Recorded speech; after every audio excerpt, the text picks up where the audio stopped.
our program motto is rise and rise again until lambs become lions. It's really from a poem that was actually in Robin Hood, the movie, the most recent one. What we have kind of instilled in this program is that we want to choose the path that is going to lead towards courage and passion and excellence, and avoid the path that's going to lead towards weakness and shying away from confrontation.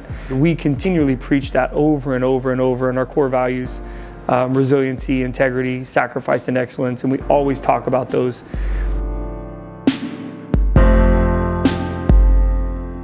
Let's come back tomorrow morning, learn, get better. When we come back on Monday, we're focusing on Sonora.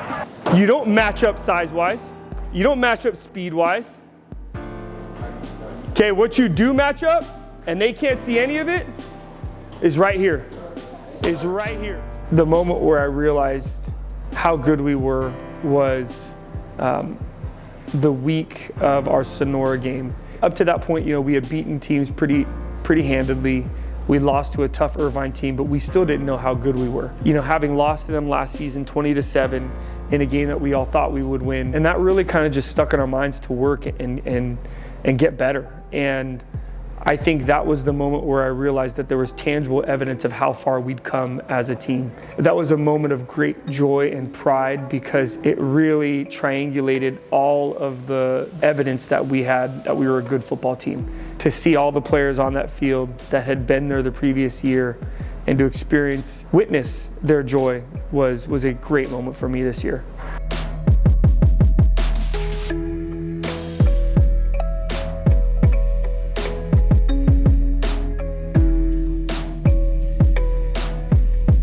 There was a lot of mental battles that took place, not only during last season, but after last season, because I think, my confidence was, hit and I was really disappointed in my leadership up to that point.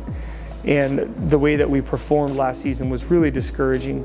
And I think a lot of the players felt that way. I think a lot of the coaches felt that way.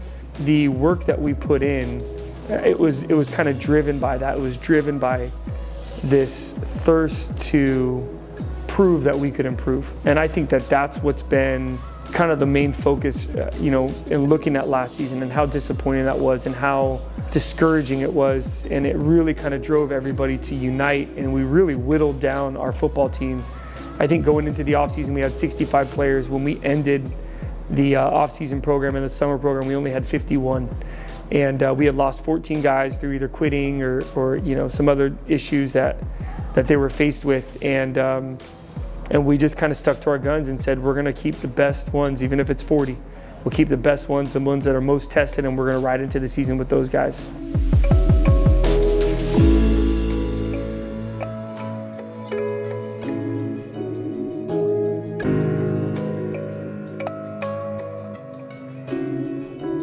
Yeah, the captains, Josh Bloom, when he showed up as a little freshman, I just didn't know what to expect. I'd heard he was tenacious and heard he was going to be a good football player for us, but I was just looking at his stature thinking, dang, how is he going to be successful in the Freeway League? And lo and behold, this guy just proved it. When he was a sophomore, he was called up against La Habra, and he went in guns blazing and didn't back down to anybody. Even 6'6" guys that were 260 pounds, he was not having any of it at 5'7", 190 pounds. And he went in, he played his heart out. And to see his growth over these last 3 years have been so rewarding, not only as a leader, but as a young man and a football player. I mean, he is a damn good football player, so we're so happy about that. Cade Baylor. Cade, came in as somewhat of a lost freshman. Didn't know where to play on offense and defense, was kind of playing some fullback, knew he wanted to be a linebacker, and we had a lot of tough conversations, Cade and I, about how he needs to improve as a leader, as being accountable, as a football player. And that young man, he took every single thing I said, I think, and he internalized it, and he used it as motivation. He has turned into a great football player for us and a great leader for us, and so thankful for him. Next is Zach Darker.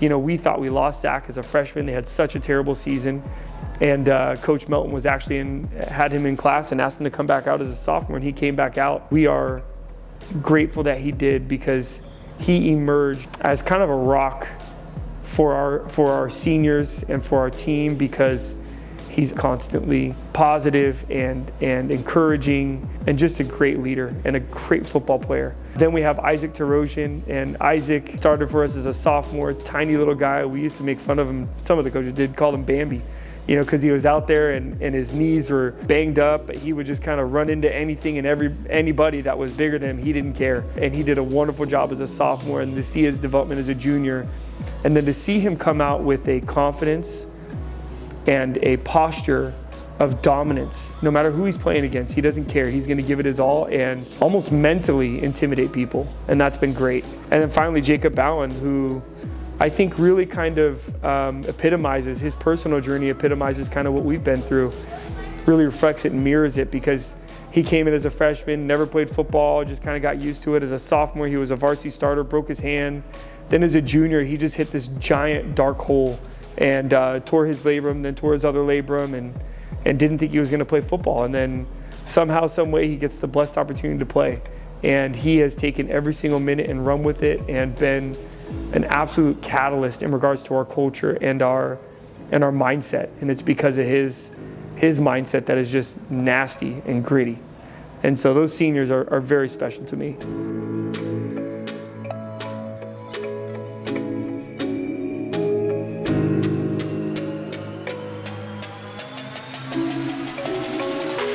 I'm Cade Baylor, I'm number 7, and I play linebacker. I'm Zach Darker, I'm number 77. I play O-line and D-line. I'm Jacob Bowen, I'm a senior. I'm number 72 and I play offensive line. My name's Isaac Tarosian, number 2. I play offensive defense, cornerback, and wide receiver. I'm Josh Bloom, I'm number 60 and I play center. I wouldn't say a specific person inspired me because I didn't know much about football before I played, but Coach Echaves definitely helped me be allowed by my parents to play football. Okay. So if that's inspiration, then that counts. No, that's then it's Coach Echaves, yeah. I mean, growing up, like my favorite player, offensively, Antonio Brown. Yeah. And then defensively, I love watching Troy Polamalu. Guy's a beast everywhere. My family has a long tradition here at Troy High School.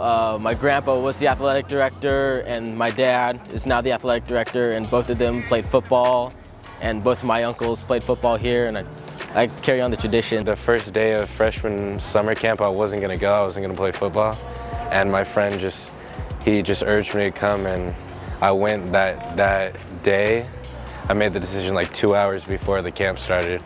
And after that, I love football, so. My dad, I mean, I've always wanted to play football. I never really got the chance to before high school, and then high school I fell in love with it. Yeah, USC would be the dream college. As far as like applications go, like I'm applying for like UC, a few like out-of-state privates, but mostly I'm like shooting to get into UC. I'll probably just go to a community college. I'm looking at Rio Hondo because I want to be a firefighter, and they have a pretty good fire program. I'm looking at a school called Hillsdale, which is in Michigan. It's a nice D2 school. I think it's a really good environment for me. So Cal State Fullerton, San Diego State, Cal State San Marcos, in this SoCal area. Sophomore year, I got to play my first game, the homecoming game against Buena Park.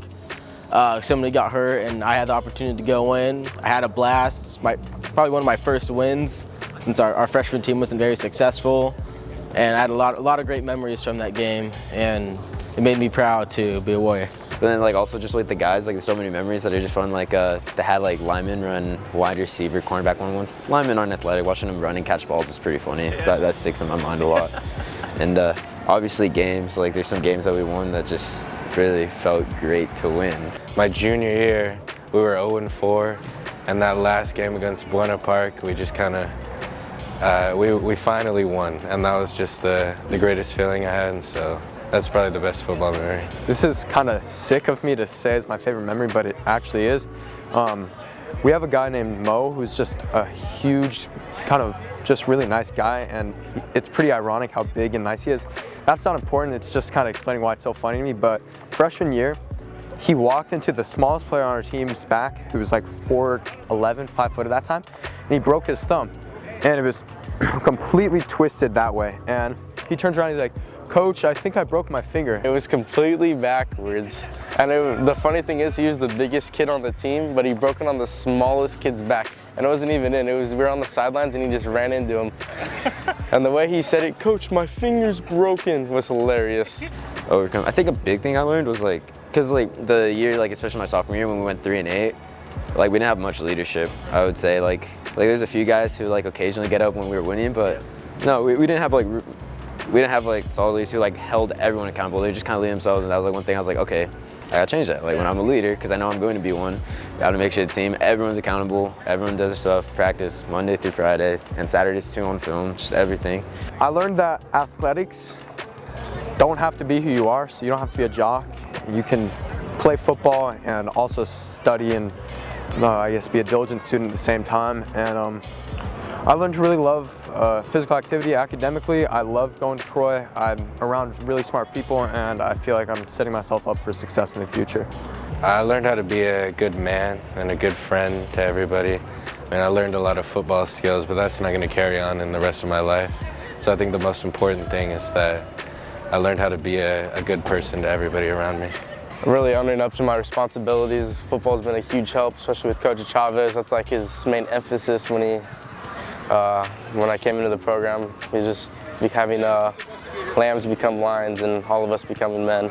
I learned probably how to be my best self and how to have a strong character, because in the world people look for honesty and they look for a strong character. And if you have good morals and you know you can be trusted, then you will go pretty far in life. Kind of one of the things I really wanted to make known is what it takes to be successful, as a program. And some people ask me, hey, what's the one thing that's been the catalyst? And it's so many things that have been a catalyst, from our booster club, really being in a bad spot when I arrived and turning it around and doing a great job, to our coaching staff, whom only actually I think one was here from the beginning, and that was Coach Tim Headington. And those coaches have been my support system in dark times, and been my encouragement in dark times, and also been just my great friends, and I appreciate them dearly.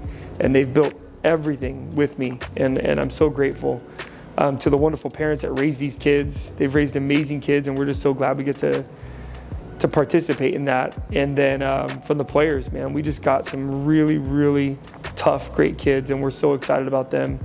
To our athletic director, Chris Bloom, who did a wonderful job, and our admin of continuing to support me even when it was bleak. And there's so many things that go into the success we've had, and I just want to make sure that everybody understands that I'll never take credit solely for it, and that it was a giant community effort.